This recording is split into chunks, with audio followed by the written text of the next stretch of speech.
YouTube, Retro Reclaimer here. This is going to be my first sort of official series. Hopefully you've watched the sort of intro to the series and you know a lot more about it then. But basically, yeah, this is just a series based on reviews for games specific to the Xbox One. Obviously there'll be multi-platform games as well, but I'm doing all my reviews from the Xbox One and the experience that the Xbox One gives, so it's not a review on a certain game for the PS4 or anything like that. It's just, it is based on the Xbox One. If you've not obviously watched my intro, check it out. There'll be a link below, or if you just go onto my channel, it'll be the video previous to this one. So without further ado then, the first game I'm going to review is Halo Master Chief Collection. First of all, I'm going to talk about the case, the sort of design and the sort of look of the game itself. So obviously this one's based on the Master Chief.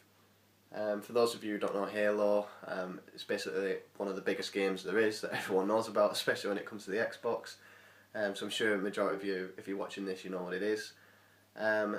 This game was released back in November last year. Can't remember the exact date, I think it was like the 12th of November. 343 Industries are now obviously in control of Halo. Well, they're working under Microsoft Studios. They're now in control of Halo. Bungie's stepped down, they've gone on with something else. Obviously Destiny, which will come under another review. And 343 have been in charge of this. They've had charge of this now for a few years. They've not produced anything amazing so far. Halo 4 was quite good. And then obviously this is the first Halo for the Xbox One. So yeah, the case itself, obviously I think it's quite nice. You've got obviously the title there, picture of Master Chief's helmet, and I don't know if the camera will pick it up, but you've got each Halo 1, 2, 3 and 4, just various pictures from those in the background there. On the back then you've got a little slogan which says the seeds of our future have sown in his past. Artwork's like pretty good on the back. It basically it don't tell you too much about the game. Basically says that, you know, multiplayer maps, stuff like that, and obviously the live action series Nightfall, which we'll come on to in a bit. Disappointing then, there's no like manual in here, which a lot of this generation's games don't do anymore, as you get them all online. And then the disc itself, which is, I know it's only a disc, but us collectors like, you know, the best artwork there is on discs. There's not really any artwork on there at all. So that's that. What I'm going to do now is show you a few like gameplay videos and push the review further on in there. Hope you enjoy and hope you watch till the end. Okay, Halo Master Chief Collection then. I've been waiting for this game to come out for quite a while. Obviously it did come out in the end and I was quite disappointed, to be honest.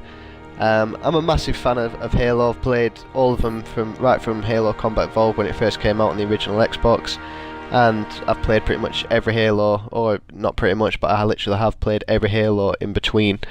What do I think about this one then? Absolutely brilliant. The fact that you've got, you know, the whole of the Master Chief saga on there, Halo 1, 2, 3 and 4. That's basically 4 games with 4 stories. You know, it's massive for one single game on one single disc. You've got 4 incredible storylines, 4 incredible games, 2 of which, Halo 1, which is shown on here as Combat Evolved, and Halo 2 Anniversary. Both of those 2 games, you know, they've been sort of remastered completely. Not so much the gameplay and the way you play, just the visuals, and the visuals really are stunning now. Halo 3 and 4 are left untouched. Obviously you know, it's 60 FPS, so everything's processing a lot faster, but they play exactly how they did when you played them on the Xbox 360. Obviously Halo 4 you know, isn't that old, to be honest. Putting all these Halo games in one, I suppose saves a lot of money on going out getting them all for the different consoles, and obviously you'd have to buy the consoles as well. So the fact that you can play them all off one disc is absolutely brilliant. I think it's a little sort of, I would have liked them to do more with it. It seems that they've just gone and put, you know, all these games in one disc, remastered the visuals and left it as that. I don't like, obviously going through the armour now, I don't really like the sort of way multiplayer is built around. I would have preferred, you know, more of a Halo Reach where you've got your Spartan and then you can upgrade stuff as you go, rather than just pick stuff from the outset. I think the idea there was just to get it all exactly as it was when it first came out. So let's go straight into the multiplayer then. Well, I'm not a big fan of multiplayer, but I do love multiplayer on this game. This one has been really disappointing with matchmaking. You know, it takes you 5 to 10 minutes to get into a game. The first week or so, you couldn't get into anything. They've obviously made changes and it's got a lot better now, however it's still not perfect. Okay, what disappoints me the most is the fact that they're working on Halo 5 as we speak, and also a new, like, sort of Spartan Ops game. This game is not finished. Why release it when it's not finished? That seems to be quite a big problem with current gen games. Hopefully that'll all end soon. Okay, what you're seeing now is Theatre, which is a great sort of feature with the Halo Master Chief Collection. It first shown in Halo 3. Basically, you do a multiplayer game, you get an amazing kill like the one you've just seen, and then you want to see, you know, how did that happen? How did that grenade kill them people? You can basically stop, pause, rewind the match at any time you want. Overall, with the multiplayer, it is really good. It is obviously one of my favourite multiplayer games there is, if not the favourite multiplayer game. I just wish the servers, you know, worked as fast as Call of Duty, or, you know, just faster than what they are, and they spent more time into it. Moving away from that, then, is a single player. This is hands down one of the best sort of stories there is for any sort of single player campaign. What you're seeing now is Halo 2.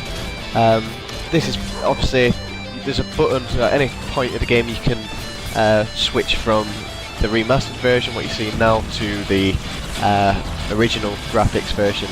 Throughout the video you'll see that change. I'll do it a few times. The story is obviously, you know, it's sort of, if you like sci-fi or space-faring stories, you'd absolutely love this one. It's got a really good storyline to it. The experience has just expanded massively with the live series you can watch. Nightfall obviously comes as part of a package of the Master Chief Collection, so if you do get it, check that out because it is quite good. There's also Halo Forward to Dawn, which was released when Halo 4 was. There's lots of little cartoons and stuff about it, and books as well, so the story is, yeah, massively deep. The gameplay itself then, it's you know, it's not quite like Call of Duty and, you know, how most first-person shooters are, where you left triggers aim, right triggers shoot. This is, it's pretty much stayed the same, slight changes, but it's stayed the same since Halo 1, which is, you know, it's brilliant for Halo fans. It's just obviously what they're used to. It does cause a problem with the multiplayer aspect of Halo. Obviously you've got 4 different games, 4 different multiplayers, each with their own sort of gameplay. You can change it on the options so that your controls are the same for each individual game. However, Halo 2 and maybe 3, I'm not 100% sure, but Halo 2 especially, you can dual wield weapons, which obviously limits the trigger buttons for your grenade throws, whereas Halo 1 and Halo 4 obviously just take that out completely. So the visuals, obviously, from what you see now, are absolutely stunning for the Halo 2.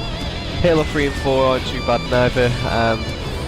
When obviously you go back through the graphics and you transfer it back to the original, it's a lot worse. It's still surprisingly good. The sound goes as well back to the original.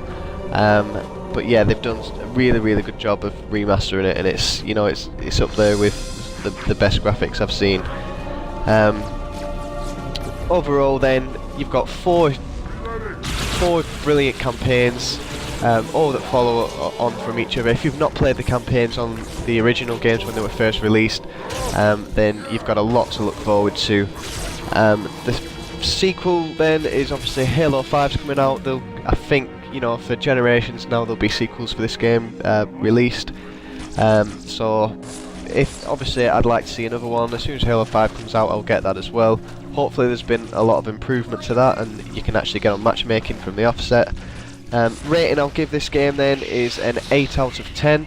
It would have been a lot higher if the multiplayer was, you know, if there was any justice with the multiplayer.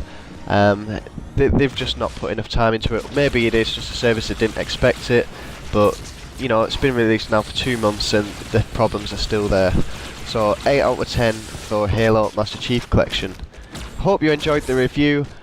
Stay tuned for more. I'll try and get more reviews on as soon as I can. If obviously you like the video, please leave a like at the bottom of the screen and comments if you wish. Thank you for watching.